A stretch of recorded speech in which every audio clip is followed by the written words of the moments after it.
Hola, buenas tardes a todos. Good evening. This is Abelardo de la Peña Jr., Director of Marketing and Communications with La Plaza de Cultura y Artes, welcoming you tonight to our Friday, the 30th of April, last day of April edition of En Casa con la Plaza. Of course, 3 times a week, we've been bringing you the best of our community's history, art, and culture from our home to yours via these presentations, conversations, demonstrations, and performances.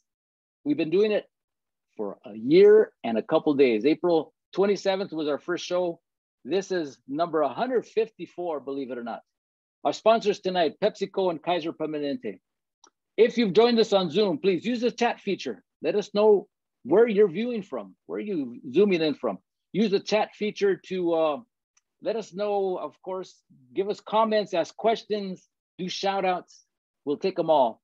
Q&A, of course, we use that as well. If you have any questions, lay them on us. We may take them now, we may take them during the course of the conversation.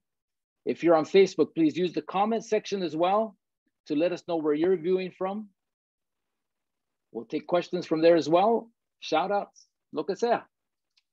All right, well, without further ado, we're gonna get this party started and learn about the Latin world salsa funk of our guest tonight, Gabriel Gonzalez with La Verdad. Please zoom on in, Gabriel Gonzalez. Epale. Thank you so much for having me, Abelardo. Hello, how are you? I'm doing good. How are you doing? Not too shabby. Trying to get through this moody weather. It's so hot today. It's a little warm. It's a little warm but you know, we're heading into the summer. We're coming on to May. Spring is full force, and who knows what it's going to bring. But one thing's for sure, a lot of people are now out and about con las vacunas. How about yourself? También, ya le entré las vacunas. We're ready to go. And it's been nice. It's been nice. I mean, trying to get everyone on board and get everyone safe, you know? All right, there you go. And that's what it's all about, keeping safe, staying safe, but starting to live our lives again. Maybe not the normal that we had before, but this is the new normal. And thank you so much for joining us. So let's get to it. Tell us, Gabriel Gonzalez, a little bit about who you are, where you came from, what's your story. And in between, we're going to be showing some slides and just to illustrate this really dynamic life that Gabriel has led. I've known him for a little while, but now we're going to get to know about Gabriel and La Verdad and his Verdad as well. So tell us about some details about yourself and your story, please. Thank you so much. Thank you once again for having me. Gabriel Gonzalez, born in Los Angeles, California, parent to immigrants, first generation, Mexico-Americano, identifying as Chicano. I grew up in Los Angeles, in and around Los Angeles, the West Side, and making our way over here.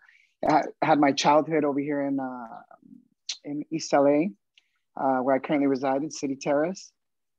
I spent my childhood in Mexico. I started doing, let me back up a little bit. I started my career over here at Mercadito in el este de Los Angeles. And back in the day, now I'm dating myself, they had this contest over on the 3rd floor in El Mercadito. For those of you that are from East LA, or if you've never been to East LA, in El Mercadito, it's this one mercado. It's like a shop, a 3-story place. You go in there and you can find anything from like raspados to medicine to pan dulce to mariachi on the 3rd floor. And in those days, they had this thing called La Tormenta. It was on the 3rd floor, and it was a locutor, DJ of those days, Humberto Luna. And he would have this show called La Tormenta, and it was a radio show that took place every Tuesday. And so people would go there and they try their luck on the 3rd floor. And we did okay, you know, walked out with some color TVs and some radios and stuff. And well, my uncle was a promoter. He was a promoter of film, and he used to run bands, Fernando Hernandez. He would run bands up and down California. They would do the caravanas up and down Stockton, Bakersfield, Fresno, you know, all the way up and down, and Fresno, and they would have these big caravanas. And I remember being a kid and going with this mariachi. We would perform at Teatro $1 Million, and then from there we would go all the way up and do the big festivals that they would have. And it was crazy. It was, I remember Tigres del Norte, Aida Cuevas. I remember Lorenzo Monteclaro, like performing on stage with Los Broncos de Reynosa, like stuff like that, you know? So what was your niche? What was your style or your specialty? At the time, when I first started my career, I started doing ranchera. I was doing son jalisciense. So rancheras, guapangos, boleros, sones, like would do all that. And I got to sing on the same stage as a lot of the people that I looked up to my whole life. Yolanda del Rio. I got to Rocío Durcal. My God, Lucha Villa. Yeah, that's some Antonio Aguilar. Some yeah. Those are heavyweights. So tell us where you fit in. Tell us about this. Well, my uncle took me over there, and we met a man called, well, he knew a man called, que se llamaba Arnulfo Delgado. Now, Arnulfo Delgado was a gentleman who, he made his own fortune. And basically what he did, he jump-started the career of a lot of different people. You could check them out. You can find out anything online now. Look up Arnulfo Delgado. They used to call him El Gordo Delgado. And so what I did, in those days, we did ranchera music. And I actually had someone produce me. He took me under his wing. And back in those days, a lot of those performers were singers. So like during the day, they're like shooting film and stuff. We would shoot movies and stuff and do some interviews maybe during the afternoon. And then at night, they would hit the clubs. We would hit the palenques, or they would go like Estadio de Toro. So they'd sing at different places. And that's how we would do it, you know? All right. And so my role is like Arnulfo Delgado later, they hired me to do parts in movies. And so, but before that, we recorded a record in Mexico, and we did it half in Mexico and half in the United States. And we did it with the Mariachi de Mexico, and we did it with the Mariachi de America. And they called it Gabrielito Gonzalez, el auténtico sentimiento mexicano. Gabrielito Gonzalez. Keep that in the back of your head, because years later I would get reminded of that, and it came back to revisit. I would say haunt me, but it's been a blessing. So yeah. Oh, cool. but then you headed down to Mexico, and then a different type of career that maybe incorporated singing, or maybe not. Tell us about that. Well, what happened is, you know, the adults did the thing, and they ended up getting into it, and the kid gets stuck in the middle, and before you know it, that was the end of my career in Mexico. I stopped doing movies, like literally from one day to the next. I stopped doing movies. I stopped doing presentations. Like once in a blue moon, I'd perform at the Teatro $1 Million in downtown LA, 2-3 times maybe after I finished doing movies. But I went back. There was a time something happened. We lost everything. And we ended up, my grandfather owns a house over here on Concord in East LA. And so we went there, and we went with them, and they accepted us, and we were there for a while, and we lived in, that's when we started the East LA.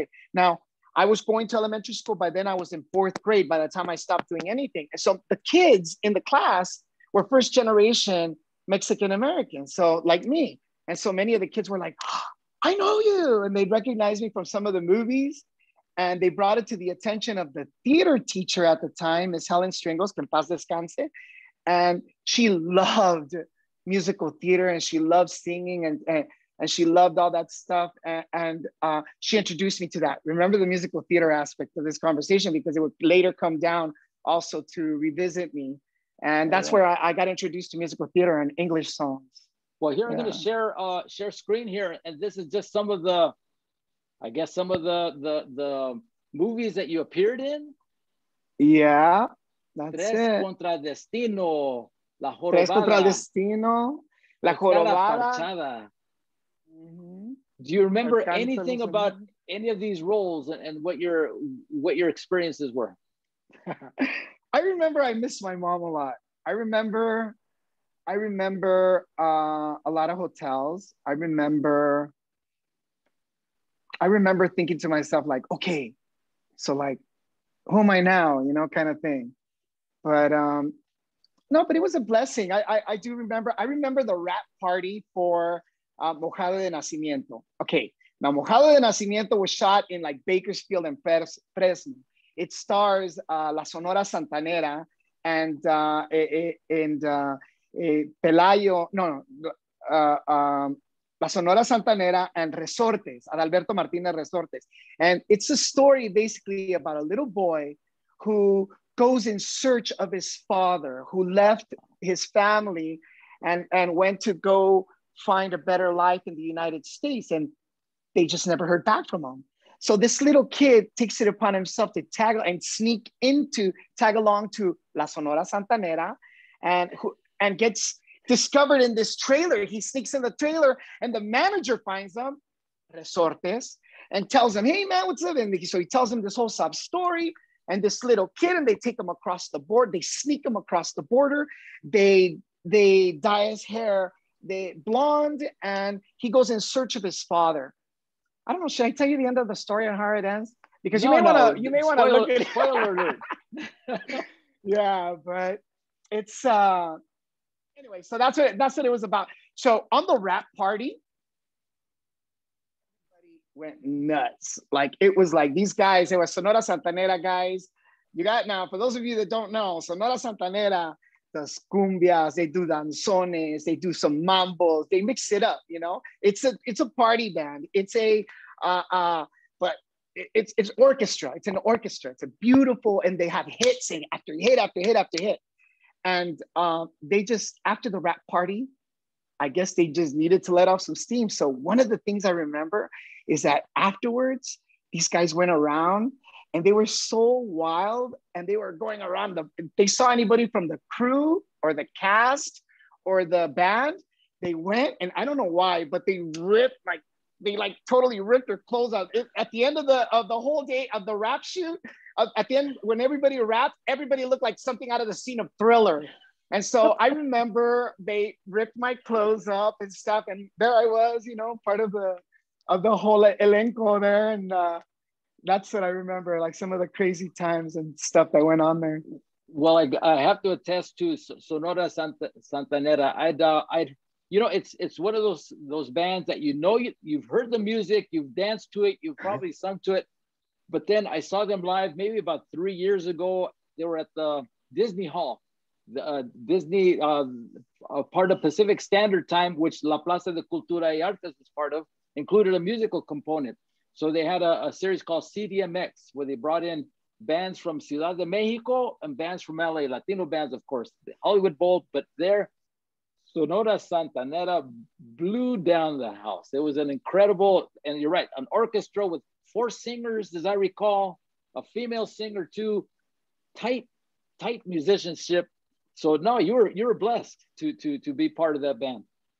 I mean, it was incredible to be part of that movie. And then, wow, what an experience for a young kid to be in that. It was surreal. It was surreal. I mean, I tell you what, not without its repercussions. I mean, it's like you put a little kid in an adult setting and you raise him. It's like he's gonna have some issues connecting with other little kids. And believe me, it was hard. You know, it's not a business for kids and stuff, but it was truly, it truly served its purpose, especially like now, you know, now that I'm older, much older, and it's behind me. I look back and I'm really grateful for those experiences. All right. Well, let's jump forward a little bit to you're part of a musical family. In fact, it's yourself, and then your two sisters that have sung together, that have performed together, either with one or the other. So tell us about that and your experiences with singing along with them, with performing along with them. You know, in Los Angeles, you have to do a little bit of everything. And even though we grew up singing like one particular style of music, we discovered early on the sones. Sones ni son jalisciense, which I spoke of earlier. There's also the son jarocho that I later came to get introduced to via Quetzal, and son montuno, which I'll talk to you about a little later. But my sisters and I grew up singing. My sister Marta in particular, she would do like backgrounds and stuff when I was a kid. And I would sing solo. And at the same time, I had, my sisters would sing together. Now, when we got older, we all sang in a group called Estilo. Now, Estilo was, I'm talking about way before Barrio Boys or Selena or any of those things, you know, any of those people, any of those artists. And and so we were singing to tracks, and we would write our own songs, and we would translate them from English to Spanish. And then we would mix up the different styles. When that was over, my sister Claudia was the first to take off and do her own band. And she started a band called Domingo Siete. And they did a CD, and they did a lot of cumbia, and she did some ska and stuff like that. And now she has her own band. It's called Cava. And she's got a new project coming out this summer. Right now she's having a baby. Hi, Cava, I love you. And then there's Marta. Now Marta, later I ended up joining a band called Los Murciélagos. Now Los Murciélagos was led by Quetzal Flores, and it had a wonderful musicianship. And even anyone who knows Quetzal knows that that's one of the things that they're known for. I don't know what I was doing there, but I was really grateful to tag along, and we ended up doing rancheras and huapangos. And it was really nostalgic for me, because at that time, up until that time, I had stopped singing ranchera. Like I wanted to sing something else. Being a Mexican descent, but also identifying as también Chicano, which means I got two sets of heroes, bilingual and bicultural, you know, by no means ordinary. And we mixed it up, you know, and that was Quetzal. When Quetzal came around, they did Murciélagos, where we did all that. And then I started doing backgrounds for Quetzal and my sister, Marta Gonzalez, Dr. Marta Gonzalez. And she is the writer and the co-leader of the band Quetzal.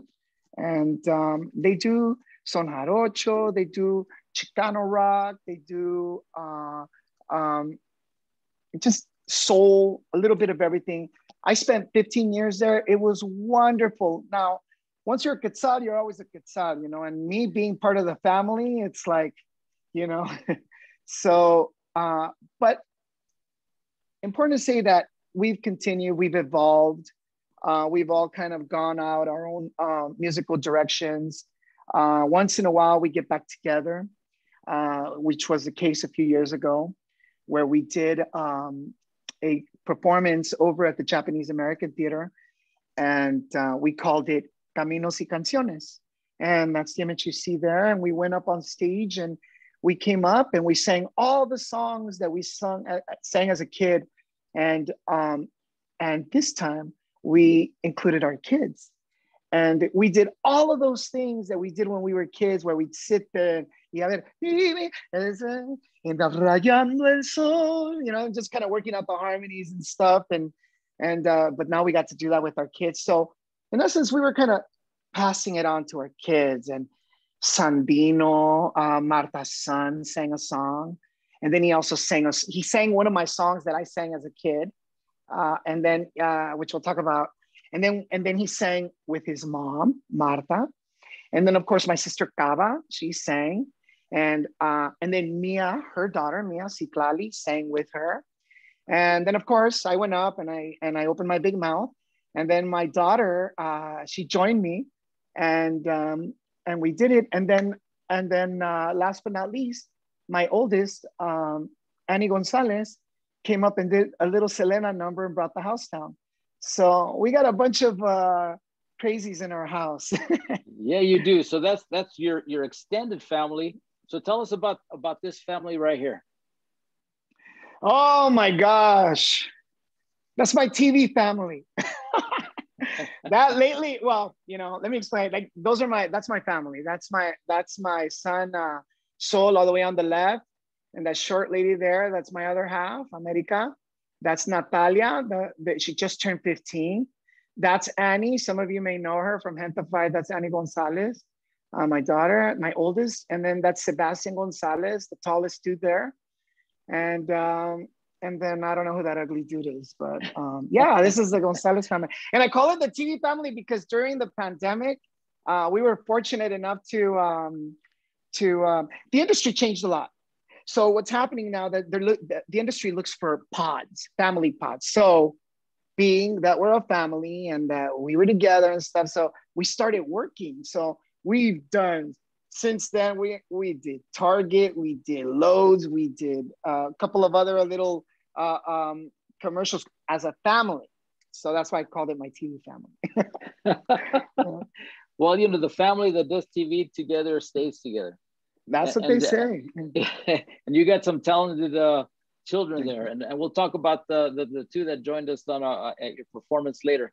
But then, you know, you've maintained your career in music.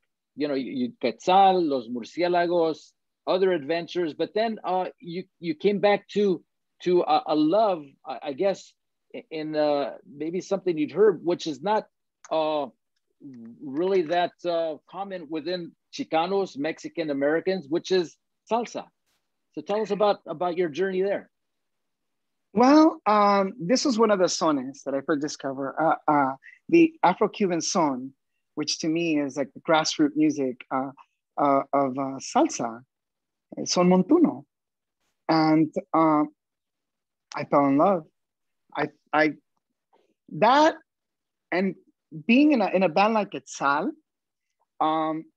we were so eclectic when it came to our approach in music that we ended up putting ourselves, we landed in certain positions where it's like, you ask yourself like, wait a minute, where's the connection here?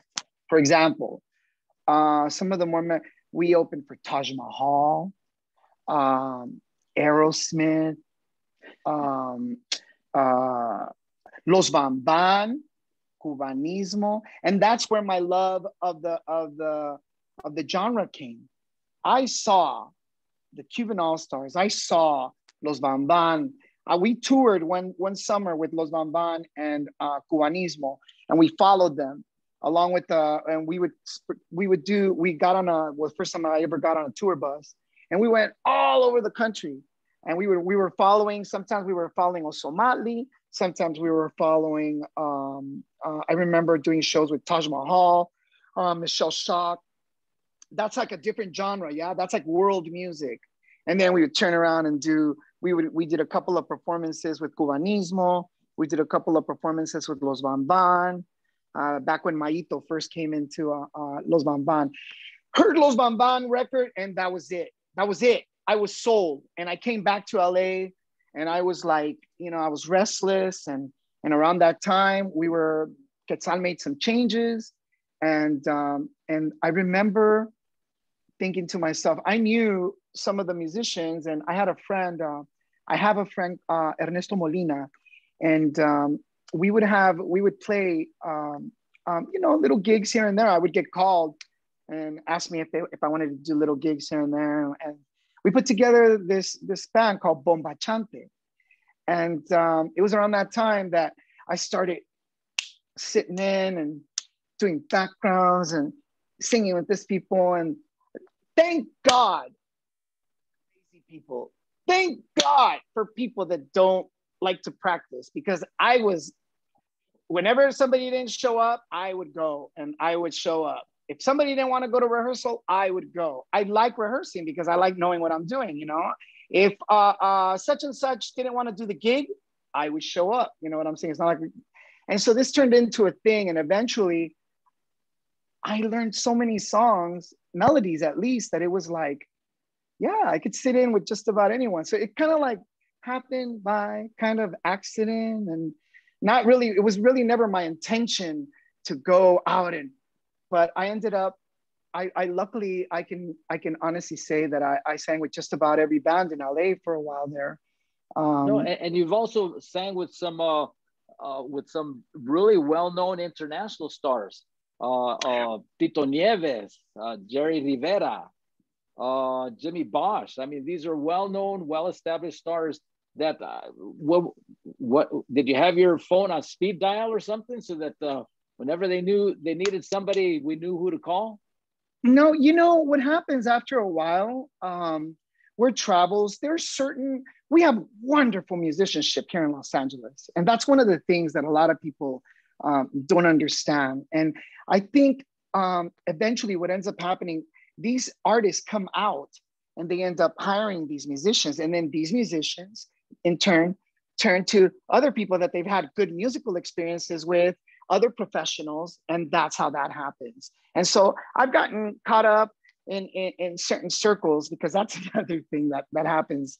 There are certain circles and stuff, but I've been really fortunate to land in certain places. And then other things is like some of these musicians have personal relationships with a lot of these artists from New York. So, and we love salsa here in LA, and it's been growing like for years and years. And there's a very strong community here in Los Angeles that is very, very supportive. And we have our own neighborhood stars, and we have our own neighborhood bands. And whenever international stars come in, we rally. And, you know, that's when you see some of the musicianship that turns up. And that's why they don't bring some other bands sometimes. I mean, there are some things that you cannot, there are exceptions. Like, for example, Ponceña, you know what I'm saying? They're not gonna need any subs. You know, these guys, Nietzsche, these guys, they know exactly what they're doing. And when they come, you know, they always bring their people. Well, of course, yeah. And we were blessed a couple of years ago to have both Los Van Van and Grupo Nietzsche on That's stage right. there at La Plaza de Cultura y Artes. One night, a big historic, their first time together there in the US on our stage. And then also, as you know, Summer of Salsa, a big tradition at La Plaza de Cultura y Artes every summer from May to September. Once a month, we bring in the best of LA's salsa scene, salsa Afro-Cuban bands, and they perform on stage with a great dance floor, great sound, and it's something to see, something that we'll be bringing out back this July. But tell us a little bit, and El Gran Combo, excuse me, it was El Gran Combo that was with us from yes, with Los Van Van.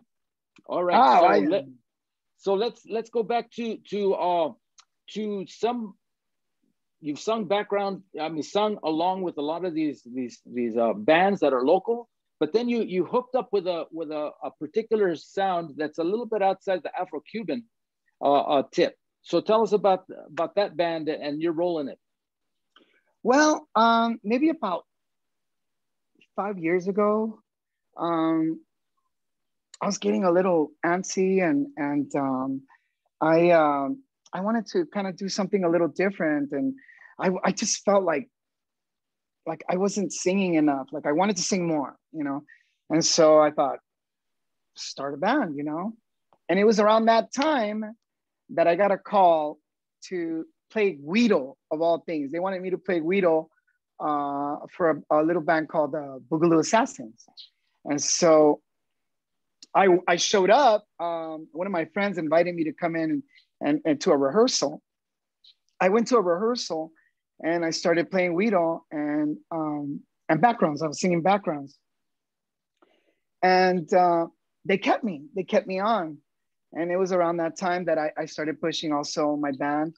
I started a band called La Verdad, because around that time, sometimes I would get calls, like I would get calls and they would ask me, hey, are you available such and such date? And I would check, and I'd say yes or no. And then they they would ask me like, you know, like which band and stuff, because they knew that I sang with different bands. And I thought, I have always liked certain music, and like I know more or less what music the bands in LA play. We all know what everybody plays. We all know each other's books, you know, more like, oh yeah, it's that song that such and such plays and stuff.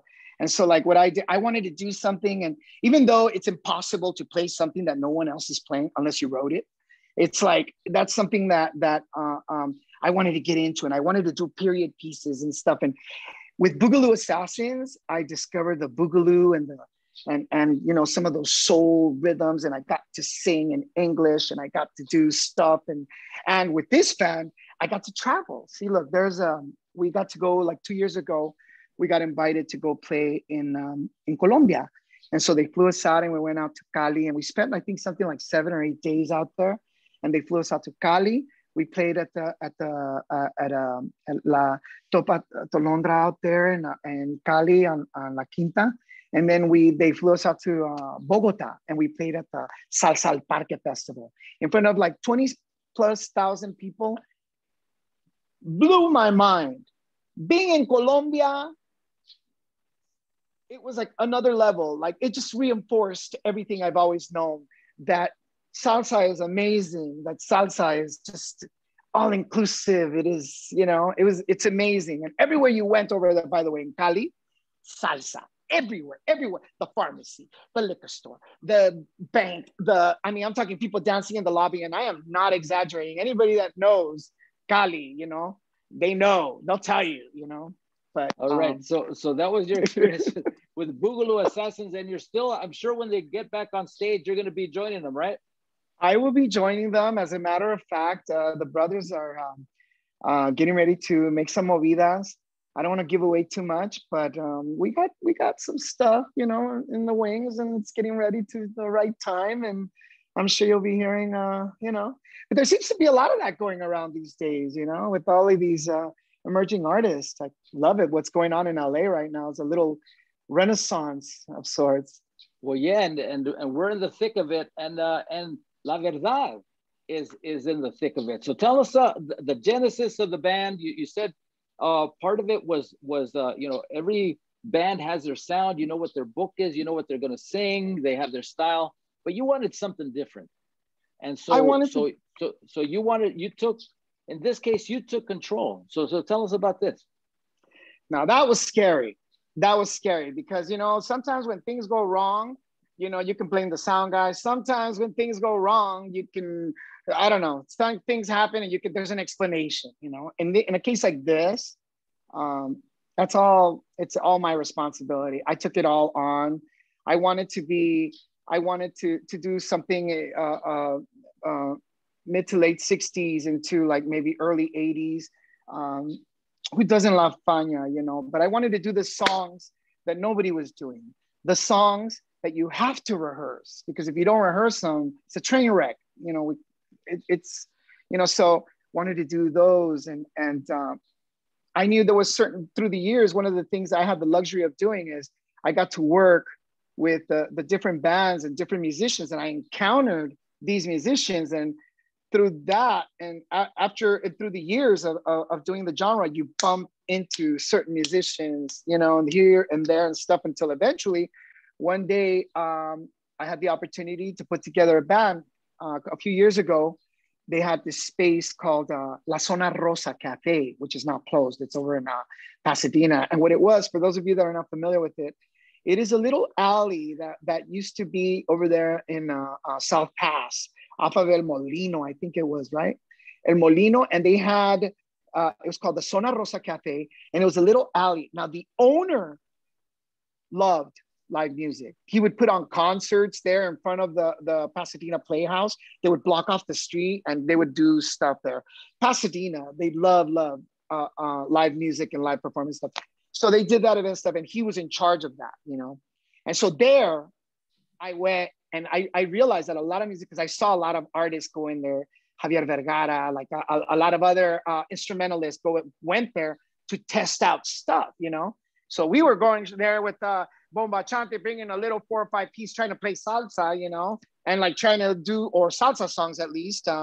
And that's where I said, And on one of those times they wanted me to come and do something, but I didn't want to do bomba chante. Bomba chante because it was like salsa. Ended up doing Gabrielito Gonzalez y La Verdad. La Verdad, what? The truth. The truth of the matter is that I'm a student. The truth of the matter is that I will always be. I am an admirer of this genre. I am constantly learning. I am so enthusiastic about this because I truly, I believe that this is bridge music. This is the kind of music where you look out into the audience and you don't see people that don't know will attempt to stereotype until you hear it. You start identifying, you know, with a lot of the different elements of salsa, you know, whether it's the jazz elements or whether you identify with the instrumentation, and if not, then it's that guttural, primal instinct African drum that drives you, you know, to it, that we all belong to, you know, and that's something that where I felt like I needed to contribute to it because it's given me so much. I mean, in LA, you have to do a little bit of everything. I mean, I'm still acting, I still do acting, pero this is like my therapy, you know, this is like my, I know I'm never gonna be like, this is not about being famous. This is not about anything like that. This is about sharing something that was God-given. This is about me wearing my heart on my sleeve. This is about me bringing the truth, you know? Well, and that's what La Verdad is about. Yeah, well, I've got a question. How did you fit all these guys in that little alleyway? Well, those are not, that is what happened as a result. Now, check this out. There's a reason why I did this. Anytime you went to clubs in LA, check this out. In LA, and any musicians will tell you, you go to, in some of these places you go, and these, some of the places have been known to count musicians. So they'll say, okay, we only have, I'm hypothetical, we only have $300, bring 3 musicians. You know what I'm saying? And I didn't want to do that. My guys, and not so much now, you know, but they don't do that so much now. I don't want to make, hey, peace. But one of the things is I needed to, making the same amount of music, the salsero musicians, depending on the area, you know, they make an X amount, like since the 70s, you know? And so we're trying to change the narrative a little bit, but how do you do that? You raise the stage, you raise the bar, you start playing original music, you start bringing the guys, you rehearse. And what a lot of these people need to understand now is that us as musicians now, like we're gonna start rehearsing, we're gonna start putting in some time. They're gonna have to dig deep a little bit, you know? I mean, these are different times and stuff right now, but eventually that would be nice. I mean, these guys, it's not like they're hobbyists. These guys have spent like thousands of dollars and they're all still in debt, many of them, because they went to these wonderful music schools. A lot of these guys now, they have families, you know? I mean, they need to support their families and stuff. And we're still trying to pay these musicians what they got paid in the 70s. It's like, but believe me, this conversation has been ongoing. I mean, this is nothing new. Anybody who knows will tell you that. Well, that was an awful lot of people, but now you work with a pretty core group. So tell us, is this your band presently, past, present members, or is this some another iteration of La Verdad? This is me.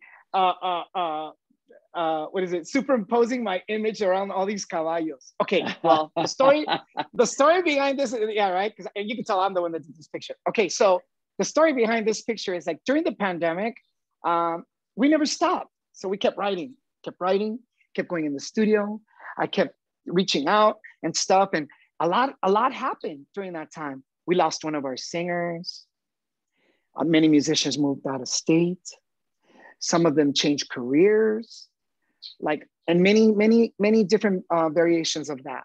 So what I had to do then is I reached out to some of the musicians. Eventually, the musicians that had studios started networking, and they started reaching out and stuff. And I took a chance and I reached out to Oscar Hernandez, and really super nice man, like just wonderful, wonderful. And I don't need to tell you what a wonderful artist he is.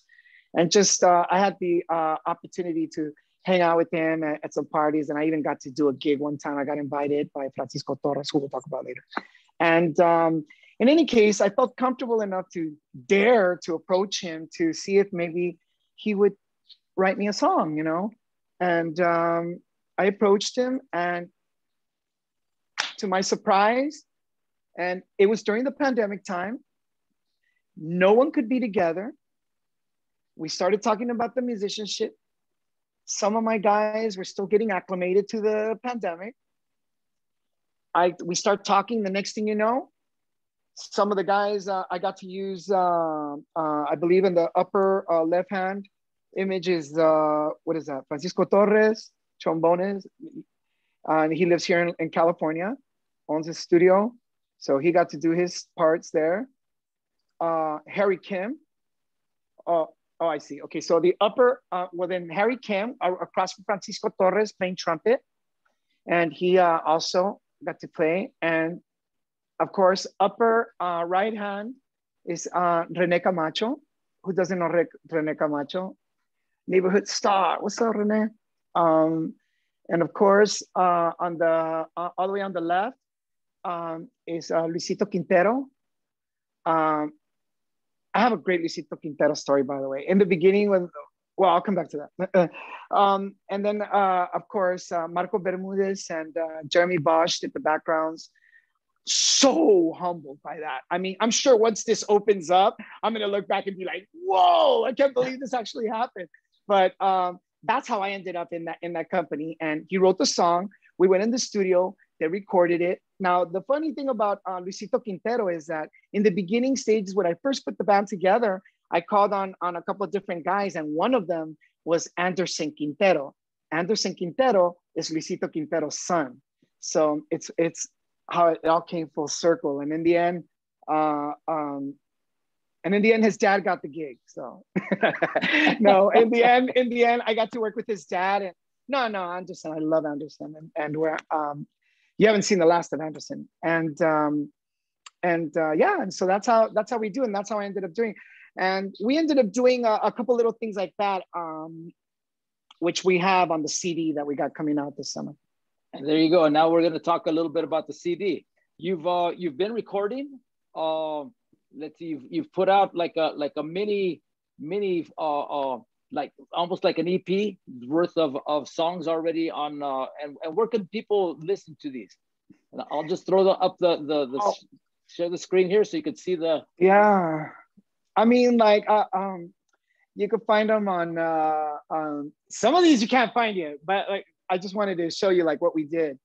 Some you can find them on iTunes, YouTube, Spotify. The Te Pasa. I released a couple of singles like during the pandemic. I wanted to just put it in people's ear. We have a CD that we're gonna come out, and I'm gonna include those in there. But I also have a couple tracks that have not released yet. One of them is I'm sure you noticed, Bacalao con Pan. And Bacalao con Pan, I only had 2 covers on this CD that's coming out. One of them was Bacalao con Pan, where we did a collaboration with Jungle Fire. Jungle Fire, a wonderful band from Los Angeles, the world music scene. And also, and it features Justo Al Mario it features Justo Al Mario on sax. And then the other song we did, the other cover we did was Give It To Me by Rick James. And that was, I'll tell you what, that song, I did it just to kind of like poke fun at myself. We would always joke when I was in Bomba Chante, Ernesto Molina and all of us, and we would always mess around, and he'd always start that bass line, and we would always like, and we're playing salsa and stuff, but he would always, funk it up and stuff. And so that's how we did it. So later we went back, and I had Arturo Solar, wonderful arranger, and went in and he did his own rendition of it. And it came out amazing and stuff. But it's our take, you know, and it's a little different. Something I would never play at the clubs, by the way. But nevertheless, you know, why you never not? know if I got some live. Because it's not a salsa song. It's not a salsa song. And I'm not Tony Zucker. I mean, I don't want to, you know, I think this is a little different. I wanted to do that because we have been known to play the world music scene too, you know, and that's kind of what I want to do too. I mean, to pay respect and homage to the salsa genre, and then to also put a little bit of my you know, of my flavor in there, you know. Sure. Well, one thing that I find very distinctive of your band, besides of La Verdad, besides the music, of course, is your graphics. My gosh, you have some incredible, simple but very effective photographs. The typeface, the design, it's just all in keeping with the originality of the band. Who does it for you? You know, very observant. You're very good eye there.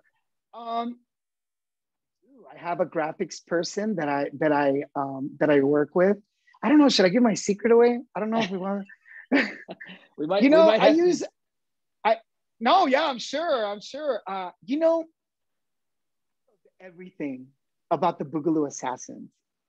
The way they do business, their branding, their just everything. I model, it's no secret. I model my band off of Boogaloo Assassins. And the person that does their graphics is the same person that does mine. And I use Bobby. Bobby, one of the singers in the band. He great graphics designer. Now, part of the reason why I did that is because who does CDs nowadays, right? I mean, and so what I did is I did a bunch of singles, and I'm gonna do this like anytime we do a CD, like nobody really buys CDs, you know, unless you're actually there. So what I intend to do is make a bunch of little singles, and they have their original artwork and all that stuff, and you know, and that's kind of like my intention. But yes, it's all been thought out. As a matter of fact, I'll do you one better. Go inside the website, go inside the Facebook, go inside the Instagram, and you will see that it's all business. It's all pictures of the musicians themselves, of the bands, of some of the places we played, of our friends, our fans, our listeners, the people that support us, the people that pay to come see us, the people that asked for us by name. Those are the people that which, by the way, I actually featured them. We featured all of them on the 5th anniversary of the band, which was in 2020, that we never got to celebrate. But we celebrated the band. We released it in January of 2020. It's called La Descarga La Verdad, and it was written by Steve Giraldo. We call him Mofongo in the scene. Trumpet players, writer, singer, autor. I mean, that guy slices, he dices, he does it all, you know. Well, we know at La Plaza de Cultura y Artes what La Verdad can do on stage. You've been there a couple times, not last summer, unfortunately, but a couple summers before that, and you definitely tore it up. You have a great following. The salseros that show up, they know that they're going to party. They know they're going to have some incredible music to dance to, and now, announcing our first live performance at La Plaza since the pandemic was just this last Monday. There, a small crowd, me, got to witness the return of La Verdad at La Plaza. So tell us, how did this come about? Well, I had this idea a few months ago to put together a series of videos. I got really nostalgic when they just kind of driving around. I love driving, by the way. So like sometimes I'll drive around the city, and I drive around downtown, and I drove by Plaza de Cultura y Artes. I drove by Granada. I drove by a couple of other different places. And then I thought, I would look at the dance floors and I think, wow, that space, like, man, if that floor could talk, like just, you know, if that space, you know, if people only knew. And so I thought, so quiet. And I thought, I'm going to reach out. I reached out to a couple different places to a couple different venues, and a couple of them actually extended their hand. And we went to Floridita. And one of the things that I wanted to do this time around and this year, and that I want you to know, is that we are committed to bringing you our originals. We are committed to writing. We want to inspire other of the bands that we know can write and we know they create, and to be able to raise the level of musicianship in Los Angeles like we know we can. There's already musicians that are doing it and stuff. What I'm doing is nothing new. This is just my band. Like, this is our band. This is our offering to the scene. So I believe what you're about to see right now is it's new. We haven't released it yet, or it's, what is it? ¿Qué te pasa? Is that what we're doing right now? I believe so. Yes. So this is actually. Yeah, no, it was a great little gig. It was a very professional setup. Moved things around and made it happen. And unfortunately, this is a new system that I'm using, a new browser, because the old browser wasn't connecting to Facebook. And when I click share sound, it's not doing it. So I'm just going to play a small portion of this first one and then the second one. So at least you could see the visuals, because the visuals are incredible. You may be able to hear some of the sound, but we will be posting these on our YouTube page. And this is live. This is live. I want the viewers to, this is live. So I hope you like it. All right, here goes.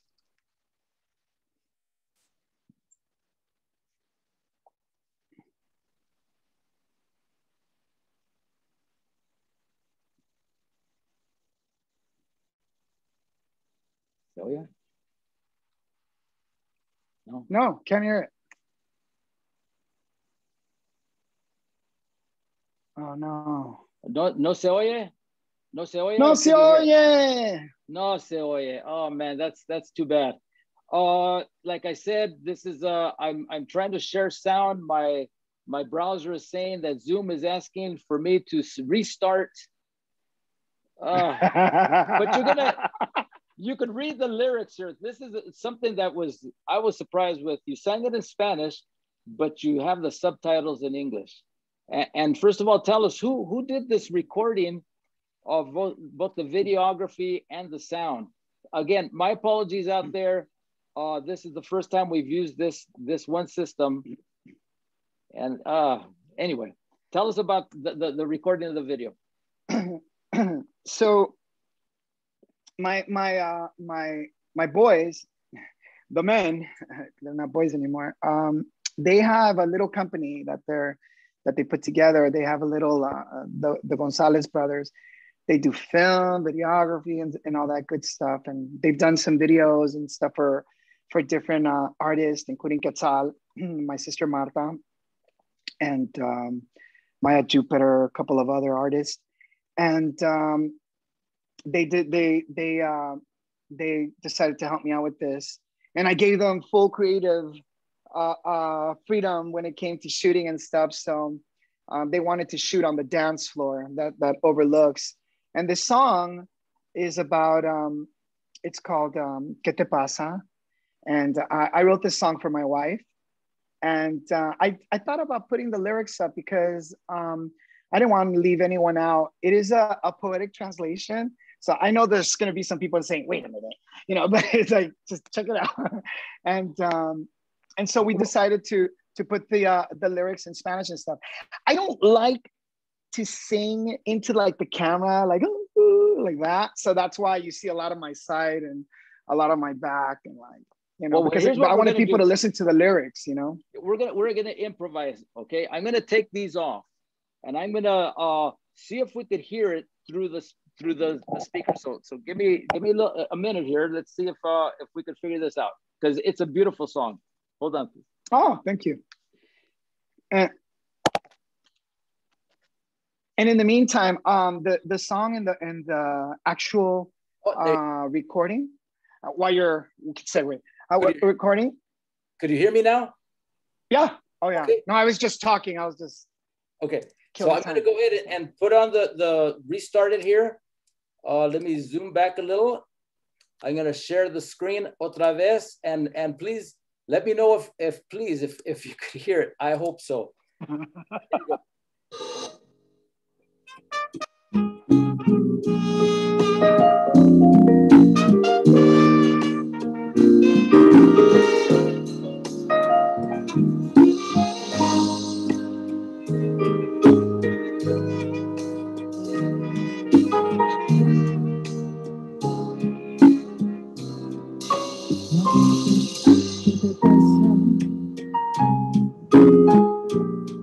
Por el que tan triste que pasa con todos, te noto mucha tristeza. ¿Cuál es tu inquietud? Aunque no dices nada, tus ojos cuentan cosas. Me tortura tu silencio y no puedo descansar. Quiero sentir tu latido como la luna. Quiero seas mi luz. Quiero sientas lo que siento y que cambie tu actitud. Te tomaré en mis brazos y te diré mil cosas,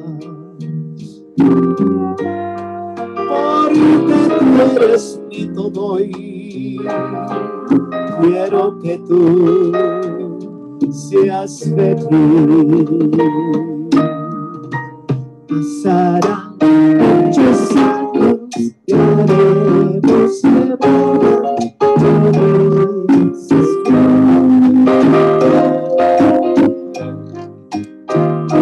Te seguiré queriendo hasta el fin del mundo, como siempre amor.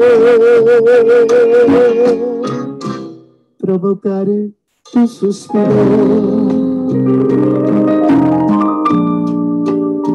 al llenarte de besos y caricias, diciéndole lo que sentimos, como la primera vez.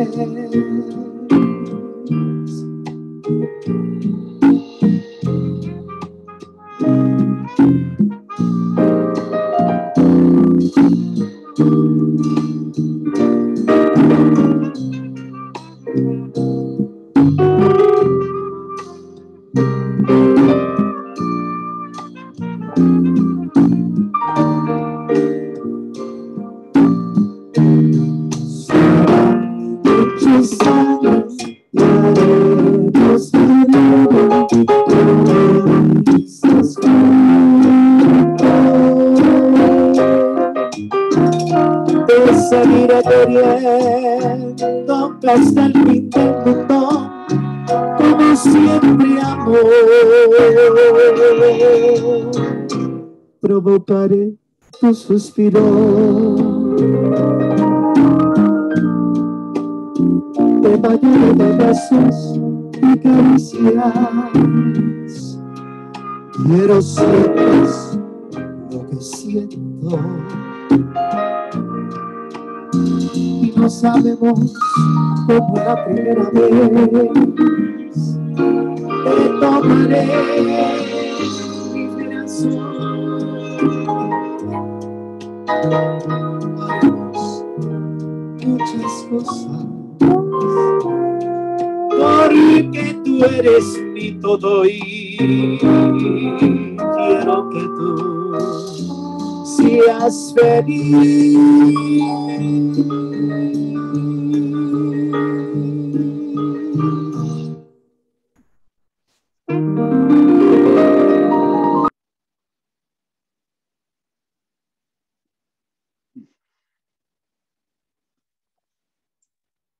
No se oye, no se oye.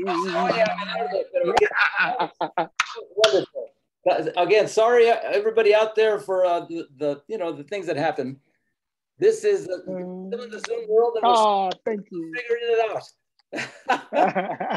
Thank you, Jen. Quick shout out to, we have Brian Wright joining us from Silver Lake.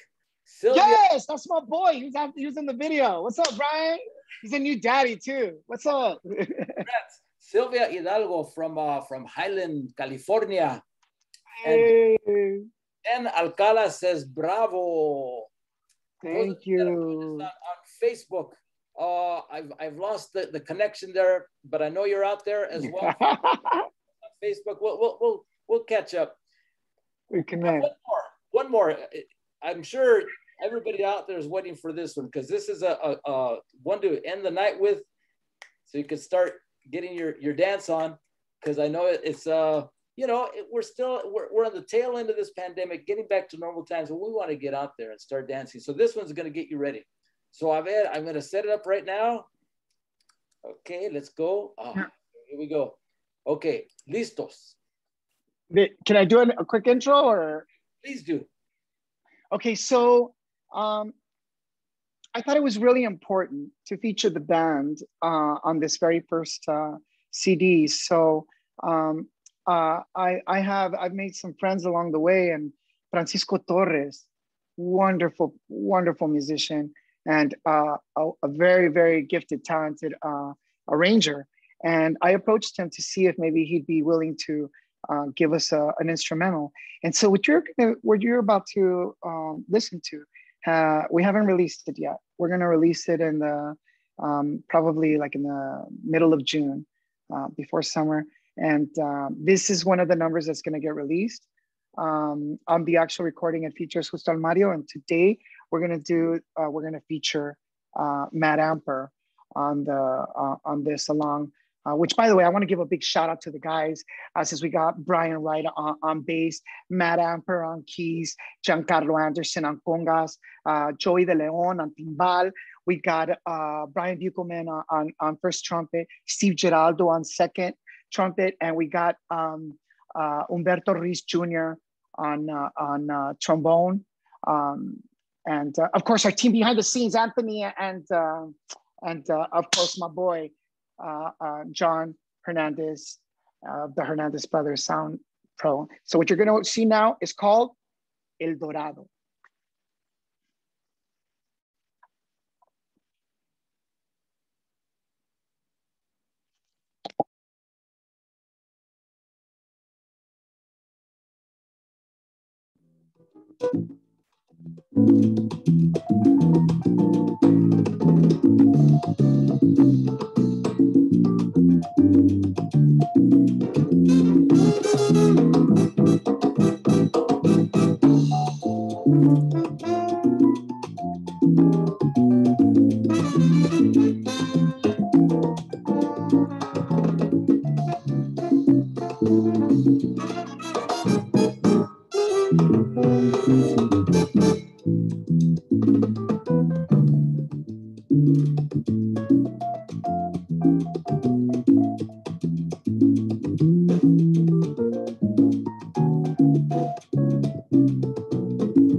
Oh man. So I'm sure some of you out there were dancing. You got to confess, okay? Because we're moving on the chair here. Oh, awesome. That was beautiful. So El Dorado. And who wrote it again? Francisco Torres did the arrangement. Wonderful. Thank you, Francisco. He does the arrangements for Poncho Sanchez and stuff. And that man, the Big Fat Band and everything. Yeah, it's amazing. Well, we have on Facebook, I got it back up here, Gloria Enedina Alvarez, bravissimo. Cesar Garcia, that's a jam. Jose Ramos says, suena de verdad. Es todo. Gracias. All right. Gracias. We're going to be playing all these songs now. So you guys want to hear these songs live? Come on out. We're going to be playing all of them. Mambo Pal Que Sabe, Descarga La Verdad, Oye Muñeca. We got that's right. We got the performance coming up on Cinco de Mayo on Wednesday. It's going to be at the Canyon. It's a beautiful space. It's huge. So come on out, be a part of the new normal, and join us as we try to acclimate to all of the craziness now and trying to, you know, I think it's beginning to really happen. Things are really starting to pick up, but we're ready for you. We're ready, definitely. Yes, and I think we're ready at La Plaza de Cultura y Artes, almost ready. Almost. We got... oh, are you guys going to do something this year? No, I'm going to put you on the spot. Okay, yes, we are, and as a matter of fact. But unfortunately, I'm not the booker. You got to okay, no. I'll do the connection. But yes, La Plaza de Cultura y Artes, we're beginning. As you see, what a beautiful site. What a location. You just got a little glimpse of the magic that La Plaza brings to the... not only the salsa scene, but the cultural scene here in Los Angeles and Southern California. La Verdad, thank you so much for being there this last Monday. And I mean, we had people from across the street, La Plaza Village, coming in and checking it out. People from Olvera Street people, they were just dancing along. It was great. Lined up, yeah. Well, thank you very much for having me and the space, and to all the wonderful people that have supported us throughout these years. And of course, Plaza de Cultura y Artes, huge supporter. We love you guys to death. Thank you so much for doing what you do. Wonderful space, which, by the way, if you guys have never been there, come and see them. They're amazing. They have wonderful events and always familial stuff, and definitely something for everyone. But thank you so much for having us. Oh, of course. No, thank you. And we are open. Our museum is open. We've been open now for a couple of weeks. Thursday through Sunday, 12 to 4. Please make reservations at lapca.org. That's LAPCA.org. You make reservations, the 1.5 hour blocks. We ask you to mask up, please. Health questionnaire before you come in, temperature check, social distancing, you one-way wayfinding. So you go in one way and you come out the other, just to keep you safe, but to be able to enjoy our exhibitions, afroLAtinindad, talking about the Afro-Latino community here in Southern California. Carlos Almaraz, Evolution of Form, which is the Chicano artists, some of his pioneering work that you see only at La Plaza de Cultura y Artes. All right, so let's see who we have here. We have Jen Alcala joined us, and Ana Vasquez from Mar Vista. Yeah, familia. Right. And Jen Alcala, she's coming in all the way from Washington State. She says, please come to Washington State, La Verdad. We would love to. Check us out. Check out our website, laverdadband.com, and also follow us on our Instagram. We are at The Real La Verdad. And if you need to get in touch with me, laverdadband@gmail.com. All right. Well, there you go. We'll post it. We're going to post this recording. If you came in late or if you want to watch it again, we'll be posting it on our YouTube page at La Plaza LA. It'll also live on our Facebook page at La Plaza LA and also on our website, lapca.org. All right, coming up next week, actually tomorrow, we have two things. Tomorrow, we have En Familia con La Plaza, which is our education department. They're excellent workshops for families. They'll be doing a special Cinco de Mayo activity. So that's at 10:30 on YouTube at La Plaza LA. Then we'll be posting it on our Facebook page. But catch it at 10:30. It's premiered at La Plaza LA. Also at 1 o'clock on En Casa con La Plaza, El Cinco de Mayo, an American tradition, with the expert on all things Latino, all things Mexican American, Dr. David Hayes Bautista from the Center for the Study of Latino Health and Culture, along with Raquel Ramirez from Ballet Folclórico Flor de Mayo, Jesus Guzman for the Music of Mexico Ensemble of UCLA, and Paulo Arzate, playwright and assistant producer of Cinco de Mayo, an American tradition. We'll be talking about programming that's been going on, talking about how the Cinco de Mayo celebration started here in California. So they'll give the history, then talk about the dance, and they'll talk about the music. So please join us tomorrow at 1 o'clock, and we'll repeat that broadcast on Wednesday, the actual Cinco de Mayo. So if you can't go check out La Verdad, you can check it out at Casa con la Plaza. Then finally, Monday, our cooking demonstration with Emiliano Marantes, direct from El Paso, Texas, teaching us how to make tacos campesino. That's May 3rd at 3 p.m. And then on Friday, the return of Dan Guerrero. Dan Guerrero's happy hour with guest Carlos Gomez, who you no doubt have seen on ER and most recently on The Baker and the Beauty. The Baker and the Beauty, a series that's currently number 3 most popular on Netflix. So you got to check out The Baker and the Beauty, and then check us out Friday, May 7th, 7 o'clock here on En Casa con la Plaza, Dan Guerrero happy hour. So man, you got too much energy, Gabriel. I'm sorry. I have no problem with that. That's one thing. You know, you didn't sing on that last one, but you were bringing it with the Guido action, man. That's why La Verdad is a crowd favorite, because you get a lot of energy, you get a lot of soul, and it's all thanks to your leadership, but also the musicianship that you've brought throughout the years and all these incarnations, Boogaloo Assassins, and Stilo, bring it on, and that is wonderful. So thank you to Gabriel Gonzalez. Thank you all of you that tuned in to En Casa con la Plaza. Thanks to our sponsors, PepsiCo and Kaiser Permanente. Check out our calendar. We're scheduling for May. Going to be some great surprises for you. So now it's time to say adios y buenas noches a todos. Hasta la próxima. Adiós, familia. Bye-bye.